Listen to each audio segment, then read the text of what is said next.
Се враќаме во студиото како најава за оно што следи, собраниски брифинг. Спомна Александар, ќе повториме уште еднаш, Арбен Зибери, пратеник од редовите на ДУИ, гостин кај Весна Велковска. Весна, во наредните 12 на 15 минути, кои се темите на кои што разговарате со пратеникот Зибери?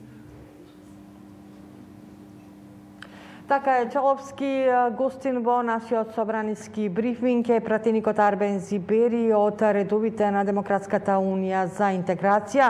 Всушност, нашиот разговор ќе го започнеме да ни објасни тој како прв пратеник кој гласал со COVID, односно со симптоми на COVID-19, како тогаш и целата ситуација ново настаната со новите двајца пратеници кои гласаа во скафандар пред некој ден. Но ќе зборуваме и за законот, односно за измени дополнувањата на законот за здравствена заштита, односно она цена која државата ќе ја регулира кај приватните клиники.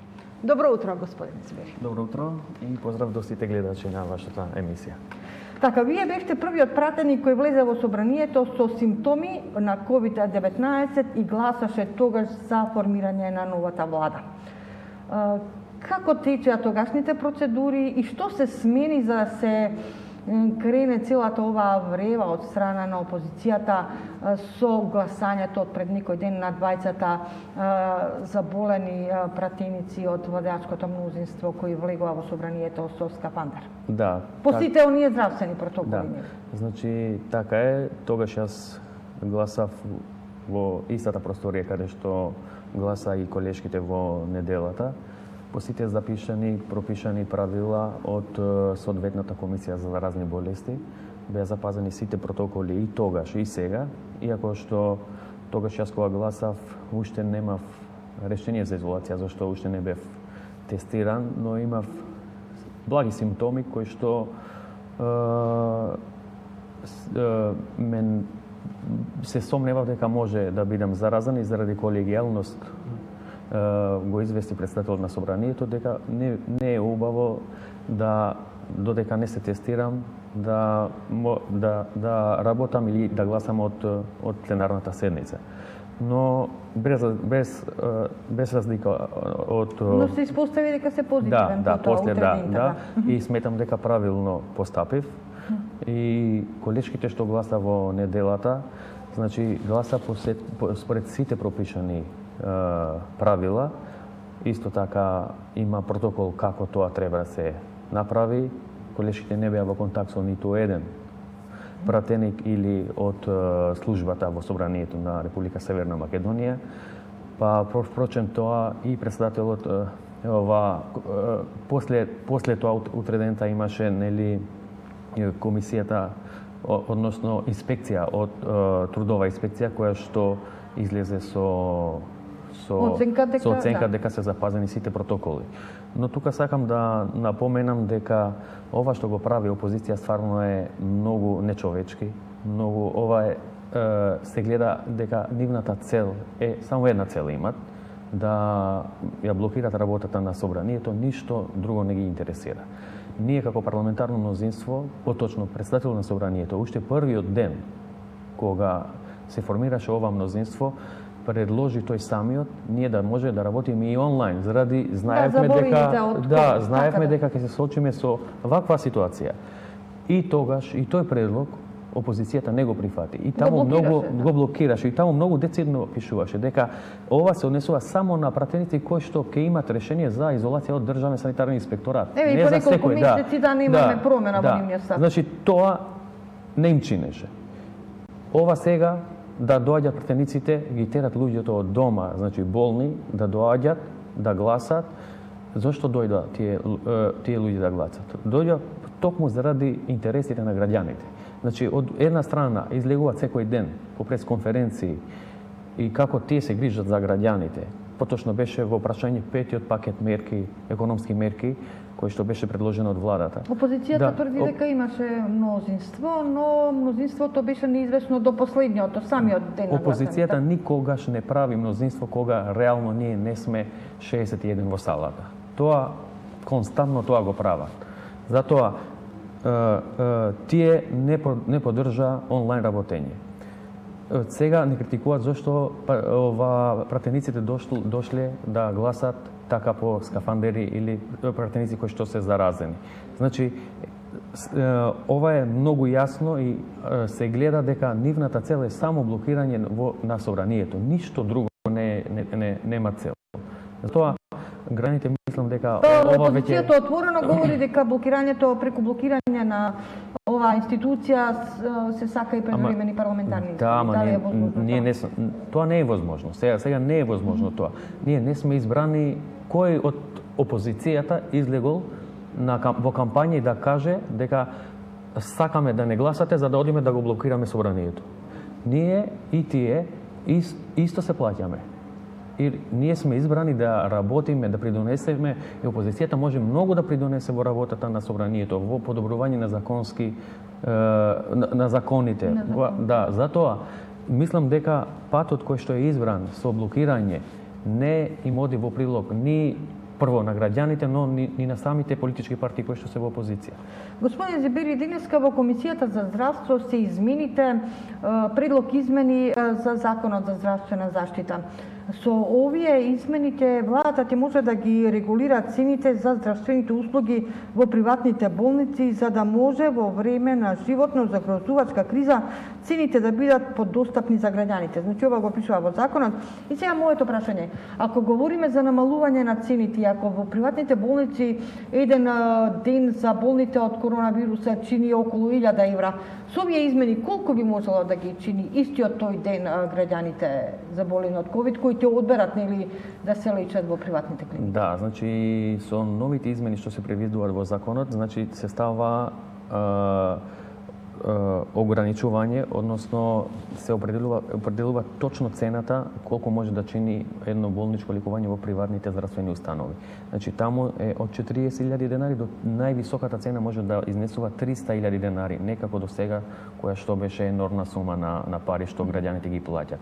И токму тоа денеска, како што кажавте и вие во Комисијата за здравство, јас вчера беше Вие сте председател. Да, вчера беше ставена на дневен ред точката од страна на председателот на задолжива комисија и јас одма денеска свикав комисија за здравство за да можеме овие законски измени што побрзо да ги поминеме и мора да кажувам дека и опозицијата вчера го поддржа ова во сега ќе видиме денеска во комисијата, исто така се надевам дека ќе најде на поддршка од сите политички партии за да побрзо ги поминеме овие законски измени каде што се регулира цената прво што е најбитно за услугите во приватните здравствени установи. Исто така е важно да се спомне дека во време на пандемија или во време на криза не сме кадар да отиде од јавна здравствена установа во приватната, туку обратното може да се случува, што е исто така мислам дека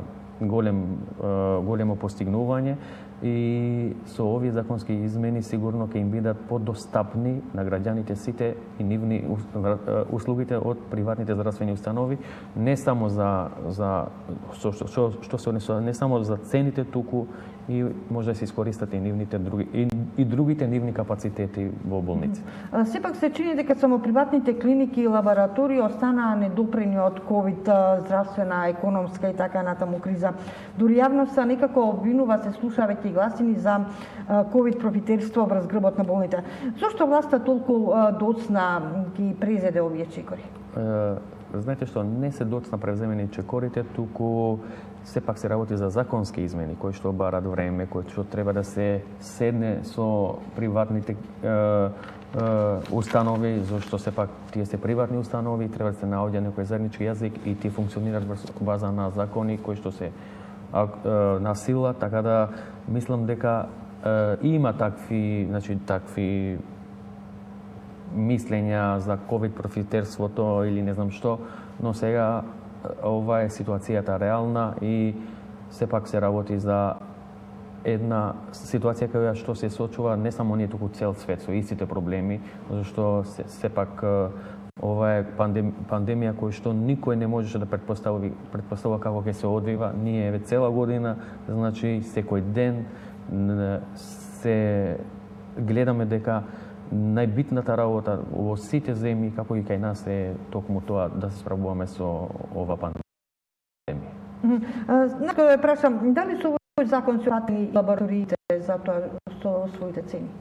Не се опфатени лабораториите, туку се опфатени само приватните болници, односно установи кои што ќе треба да им пружат помош на граѓаните со регулирани од напред цени, како што ги кажав и погоре.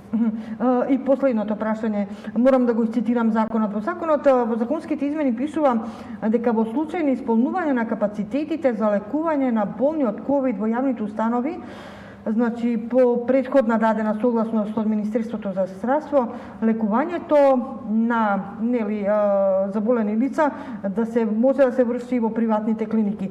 Но дали ова значи дека се додека има и еден празен кревет во јавното здравство, граѓаните нема да ги користат овие бенефити од законот? Не, јас не мислам дека додека е и еден празен кревет, туку многу убаво и вие го цитиравте, мислам ги цитиравте измените, по препорака на Министерството за здравство.